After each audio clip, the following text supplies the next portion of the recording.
There's one single thing seemingly simple, yet powerful enough to sever every tie with the toxic people in your life.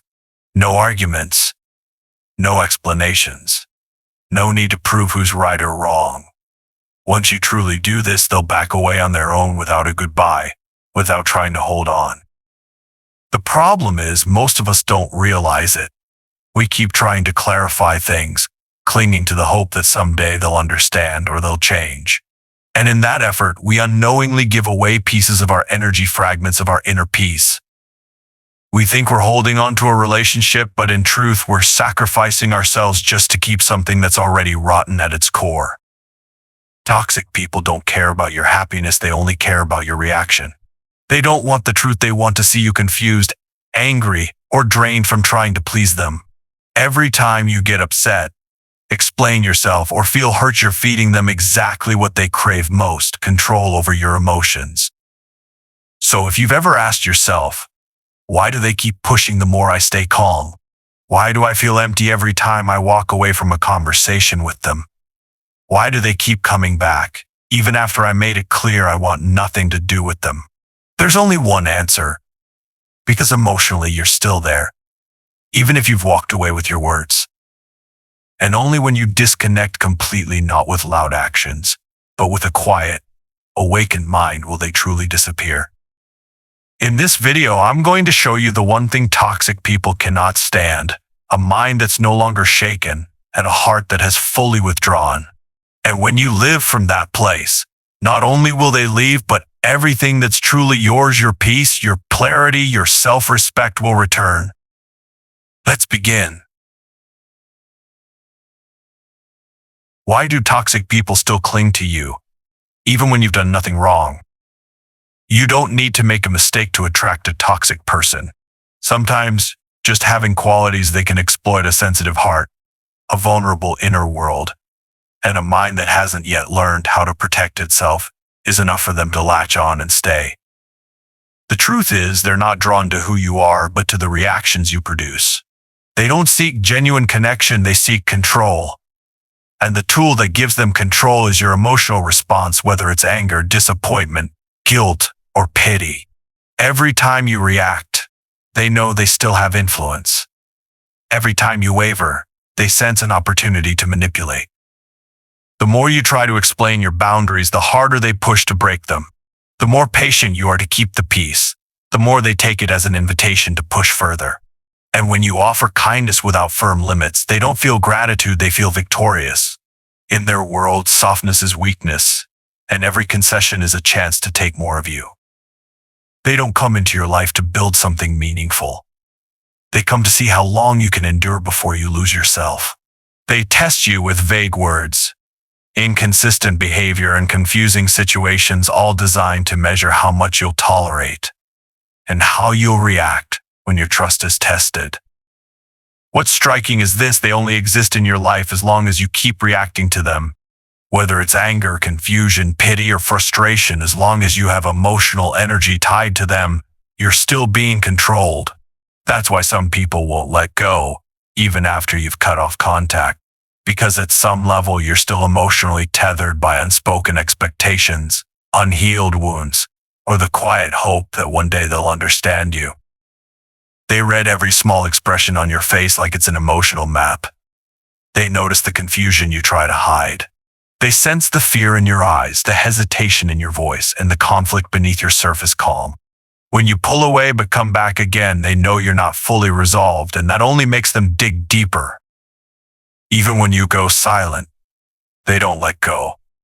Because your silence isn't coming from a heart that's detached, it's coming from one that's still wrestling, still waiting, still hoping. They don't need you to say anything. They just need to feel that you still care, even just a little, and that's enough for them to keep invading your life. But everything changes the moment you withdraw completely, not through anger or blame, but through deep emotional disconnection. When you no longer erupt, no longer wait for apologies, and no longer expect change, you step out of the game they've been playing all along. And when you're no longer stirred from within, you become what they fear most: someone who cannot be controlled. Toxic people cannot survive beside someone who has fully let go emotionally. They won't scream. They won't beg. They'll simply retreat because you no longer provide the supply they need to keep feeding off of. When you stop reacting, you stop being a source of chaos. When you stop feeling, you give them nothing to cling to. And when you stop expecting anything, they have no reason left to stay. This is when you need to ask yourself seriously, how much of your emotional energy are you giving to people who don't deserve it? Are you silently handing power to someone just because you haven't fully decided to let go? And are you trading your inner peace to preserve a connection that has long since decayed? If you realize you're caught in that cycle, then it's time to do the one thing that can set you free. Let go completely, not with resentment, but with a silence grounded in self-awareness and self-respect. There's a common paradox in toxic relationships. You know you're being used, hurt, even manipulated, yet you still can't walk away. You still react. You still hope. You still search for something from that person. Maybe it's validation, an apology, or simply the feeling that you matter. It's not because you're weak, and it's not because you're not smart enough to see the truth. It's because you've fallen into the deepest trap of all toxic dynamics, the emotional trap. Toxic people don't control you through logic, they control you through emotion, through the intense highs and lows they intentionally create in the relationship. They're never cruel all the time.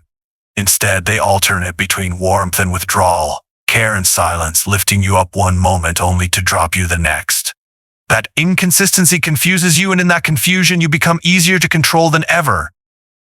On one hand, you know they're hurting you, but on the other, you remember the moments when they made you feel special. And because those good moments exist alongside the pain, you find it hard to let go. You stay, hoping that the real version of them is the kind, loving one, not the cold, selfish person standing in front of you now. From there, you enter a dangerous loop. The more you're hurt, the more you try to understand them, the more they ignore you. The more you crave recognition, the more they manipulate you. The harder you try to prove that you're worthy of love. Instead of pulling away, you lean in closer. Instead of building walls, you offer explanations. And instead of protecting your heart, you pour yourself into saving someone who doesn't even want to be saved. None of this comes from logic, it comes from an emotional wound that hasn't been named. Maybe it's the fear of abandonment. Maybe it's a deep belief that you're not enough. Or maybe you've never learned how to love yourself without needing someone else's approval. Toxic people sense that, and they use those very gaps to keep you hooked. They'll make you feel guilty for pulling away. They'll act vulnerable, blame their past, and say they're trying. But in truth, they don't need to change, they just need you to keep reacting. And because you believe them, you linger in the fog, unable to leave, yet unable to find peace in staying. You'll find yourself constantly questioning. Am I being too sensitive? Am I asking for too much? Are they really as bad as I think? And the more you question yourself, the more tangled you become in inner conflict. You start losing sight of what's real, what's your truth, what's your emotion, and what's their manipulation. At that point, you're no longer grounded in yourself, and that makes you more vulnerable to their control than ever before. This is the moment when you need to stop, not to analyze them further, but to turn inward and face one undeniable truth. You cannot heal a toxic relationship with love, patience, or forgiveness because they don't operate on the same moral framework as you do. They don't want healing. They just want to keep you in a state of confusion, because when you're unclear about where you stand, you won't be able to walk away. What you need now isn't another conversation. It isn't one last explanation. It isn't one more chance. What you need is clarity. And from that clarity, you'll realize this: not reacting is the only path to freedom. Toxic people are not afraid of losing you. They're only afraid of losing control over your emotions. That's why you don't need to make them angry, call them out, or prove that you're right and they're wrong.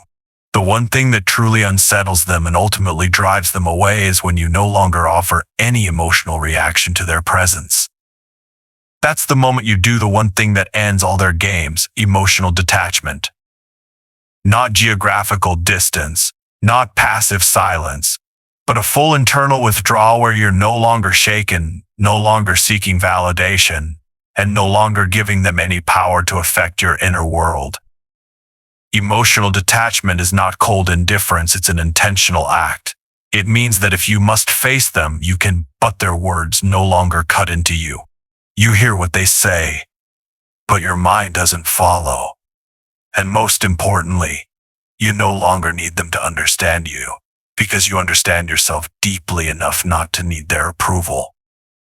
This kind of detachment doesn't come with noise. It doesn't need an announcement. It doesn't require a declaration. It only asks one thing of you: don't let them reach the emotional core of who you are. When you stop reacting, you cut off the very supply they depend on. There's no sense of victory, no thrill in causing you pain, no satisfaction in watching you try to fix a dying relationship. They begin to realize they no longer have a place, not because you hate them, but because you simply no longer need them. To their eyes, you become invisible, no longer easily triggered, no longer responding to provocation, no longer chasing reconciliation. And when that happens, they'll do the only thing they can: retreat. Because toxic people never stay in relationships they can't control. They can't manipulate someone who doesn't react. They can't dominate someone who's emotionally mature. And they can't hurt someone who has reclaimed their inner sovereignty. You don't have to push them out, you just have to pull back everything that belongs to you: your attention, your energy, your expectations, and your emotions. When you do that, they leave on their own, without pressure, without conflict, without even a goodbye. More importantly, this act doesn't just make the toxic person disappear, it brings you back to yourself, to your freedom, to your peace, and to the sense of worth that no one can barter or bend anymore. Emotional detachment isn't something you achieve in a single moment. It's a process of internal reconstruction, one that requires intention, patience, and discipline. It's not about pretending not to care. It's about truly reclaiming the power you once gave away without realizing it. Here are 5 concrete steps to help you do that, one step at a time, quietly but with real power. Step 1. Identify the emotional hooks that keep you tied. Before you can let go, you need to see what you're still clinging to. Are you waiting for an apology? Are you hoping they'll finally understand and change? Are you wishing for a fair, respectful closure? It's these unspoken expectations that keep you trapped, not because you still love them, but because you're still seeking a form of acknowledgement to soothe an inner wound. The first step is to be brutally honest with yourself. What am I still hoping to receive from this person? And is that truly coming from them or from something unhealed within me? Step 2, stop feeding them emotional responses of any kind. Toxic people don't need your agreement or disagreement, they just need your reaction. So from now on, you must cut off that fuel source completely by refusing to respond emotionally in any form. No arguing. No justifying. No answering their blame or baiting. Even when they appear weak or in need, you maintain your inner distance. This doesn't mean becoming cruel. It means refusing to be pulled into a game you no longer want to play. Step 3. Learn to control your body language and emotional expression. Many people think staying silent is enough to appear strong. But with toxic individuals, your body language and eyes matter even more than your words. So you must train yourself to hold a calm gaze, use a neutral tone, and maintain a composed posture. Don't look away in fear. Don't show anger or contempt, just stand steady and unmoved. Once they see there's no emotional entry point left to exploit, they begin to lose interest. And when they no longer hold any power over you, they quietly back away. Step 4. Redirect all your energy back to yourself. Emotional detachment is not emptiness, it's redirection. You stop sending energy outward to appease, explain, or manage the relationship. Instead, you focus all that energy inward to rebuild yourself. You begin investing in your health, your career, your meaningful relationships. You rediscover peace that doesn't depend on anyone else. And most importantly, you learn to love yourself without needing external approval. This is how you not only escape one toxic person, but also prevent attracting others like them in the future. Step 5. Prepare for the final pushback and stay firm. As you begin to withdraw, the toxic person won't vanish overnight. In fact, they may become more aggressive, pulling out all stops to reel you back into your old role. They may act pitiful, lash out, or even try to publicly shame or guilt you. You need to be mentally prepared. This is a sign they feel their control slipping, and that means the power is shifting. If you stay grounded, don't respond, don't soften, and don't return, their last attempt will soon burn out. Because without a player, the game cannot continue. And when they realize you are no longer the supply they once fed on, they'll have no choice but to walk away, not because you defeated them, but because you no longer exist within the framework they can manipulate. When you truly detach emotionally, things won't feel peaceful right away. Toxic people who are used to controlling you won't accept this loss easily. They won't disappear overnight. Instead, they'll often respond with a predictable pattern of behavior almost instinctively. And if you're not mentally prepared, it's easy to get pulled back into the old cycle. So it's important to know what's coming, so when it does, you won't be surprised, you won't react, and you won't lose your ground. Phase 1. Subtle testing. At first, they'll try gentle ways to test whether you're still emotionally available. They might send a casual text, ask a harmless question, or accidentally show up near you. Their goal isn't reconciliation, it's to gauge how much control they still have. If you respond positively or negatively, they know there's still an opening. That's why the most important thing in this stage is no response, no reopening, no slipping even halfway back. This isn't coldness, it's a necessary act of self-protection to uphold the boundary you've set. Phase 2. Emotional pressure intensifies. When light testing fails, they'll escalate their tactics. They might lash out, calling you cruel or heartless. They might play the victim, recounting their tragic past to trigger guilt. Or worse, they may spread lies, distort the truth, or try to publicly shame you. This is when they start to panic because they're truly losing power. And their only response is to create chaos, guilt, or pressure. You need to understand, nothing they do in this stage is coming from real emotion, it's all strategy. They're not acting from the heart, they're acting from a survival instinct to control. And if you respond, you unknowingly hand that power back to them. Phase 3. Temporary disappearance. When they realize you're no longer easy to manipulate, they might temporarily disappear. But don't be fooled, peace hasn't arrived yet. In their mind, this is a strategic retreat, a pause while they wait for you to become emotionally weak. They're hoping you'll start missing them, feeling empty, and eventually reach out. If that happens, they'll return with a sweeter, kinder face, but deep down, their aim is to reclaim control. So during this stage, you must be wary of your own longing.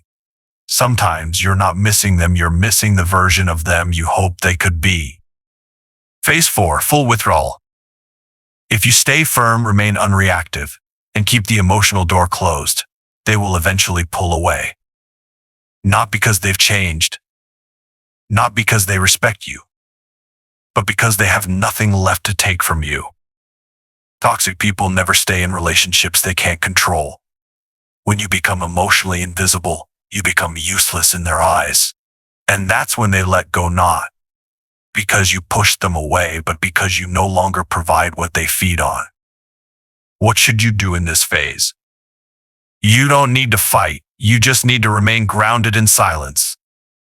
Remember, true power isn't about winning arguments, it's about no longer feeling the need to argue at all. Every time you choose not to react, you reinforce your boundary. Every time you refuse to return, you build a solid wall between yourself and their manipulation. And every time you hold your emotional ground, you take one step closer to real freedom. Toxic people don't fear confrontation, they fear irrelevance. And the kind of irrelevance they can't survive is when you no longer react the way they expect you to. Emotional detachment shouldn't be a temporary reaction to a toxic person, it needs to become a way of life. A principle that protects your values and your inner freedom not just today, but for the rest of your life. Because if you only detach from one person but don't change how you live, you may end up attracting the same dynamic in a different form. They'll show up with a different name, a different voice, but the same pattern: control, manipulation, demands, and emotional depletion. So the most important thing after leaving a toxic relationship isn't to go looking for someone new, it's to rebuild yourself. And at the core of that rebuilding is turning emotional detachment from the undeserving into a permanent part of your life structure. You don't have to become emotionless. On the contrary, the deeper you feel, the more you must learn how to protect where your emotions go. This isn't apathy, it's inner strength that chooses where to place the heart. You don't react to every provocation. You don't rush to understand people who have no intention of being understood. And you don't offer second chances to those who only exploit your kindness. That strength doesn't show in how loudly you speak, but in how calmly you stay silent. Not because you're weak, but because you finally understand the game and you no longer care to play. When you step out of the manipulation cycle, you must learn to set boundaries without guilt. Boundaries are not avoidance, they are protection. They're not about controlling others, they're about defending your soul from intrusion. From now on, you must clearly distinguish between kindness and self-destruction. You must firmly walk away from conversations that go nowhere, from relationships that make you doubt your own perception, and from people who only show up when they need a place to unload or cling to. And you don't need to explain. Real boundaries aren't built with words, they're built with consistent action. When others see you're no longer easily moved, they will either learn to respect you or remove themselves. When your emotions are no longer dictated by how others treat you, that's when you truly begin to live. From here, it's time to invest in building a healthy relationship with yourself. To know how to be alone without feeling lonely. To know how to heal without needing someone to apologize. To love yourself without needing external validation. A person with strong inner stability naturally emits an energy that makes manipulators uncomfortable. They won't know how to approach you, how to read you, or how to throw you off balance because you no longer react in ways they understand. You don't need to shut yourself off from everyone, but from now on you have every right to carefully choose who is worthy of entering your emotional space. The right person will never rush your responses, make you feel guilty for having boundaries, or ask you to sacrifice yourself in order to keep the relationship. They'll enter your life with kindness, calmness, and respect, not with emotional intensity or subtle manipulation. And if they can't do that, they don't deserve to stay. From now on, your silence is no longer a sign of fear, it's a sign of understanding. You won't react to every attack, join every argument, or feel the need to win in relationships that have already lost their way. Because you now know true power doesn't come from controlling others, it comes from mastering yourself. And when you begin living that way, you won't just avoid toxic people, you'll become the kind of person no one can manipulate, no one dares to disrespect, and no one can hurt ever again. Now you can look back at the entire journey you've just taken and realize something important. Making a toxic person disappear from your life doesn't begin with demands, and it doesn't end in a heated argument. It starts from within. The moment you no longer feel the need to be understood, to explain yourself, or to hold on to a relationship at all costs, that's when you reclaim control over your life. You've come to understand that not everyone deserves access to your inner world. You've learned how to protect your energy not with walls of anger, but with a calm, conscious presence. And most importantly, you've stopped waiting for others to change and started focusing on changing yourself. Toxic people don't fear distance. They don't fear losing you. What they fear most is the version of you that no longer reacts. The you who no longer gets pulled in by their words, who no longer seeks their validation, and who no longer lets them steer the waves of your emotions. When you no longer react, you're no longer controlled. When you conserve your energy, you're no longer manipulated. And when you remain still in your calmness, others are forced to step back, not because you push them away, but because they have nothing left to hold on to. From today on, live as someone who treats peace as a standard, not a luxury. Choose silence at the right moments. Choose not to respond when you know a reaction only pulls you back into the same old cycle. and choose to guard your inner peace like a form of discipline, not because the world around you is peaceful, but because you've built peace within yourself. If this video awakened something in you, leave a sign, whether it's a comment, a like, or simply a silent nod to yourself. And if you want to keep walking this path of emotional freedom, inner strength, and conscious living, subscribe to the channel. Because here you won't learn how to fight others, you'll learn how to become the kind of person no one dares to control.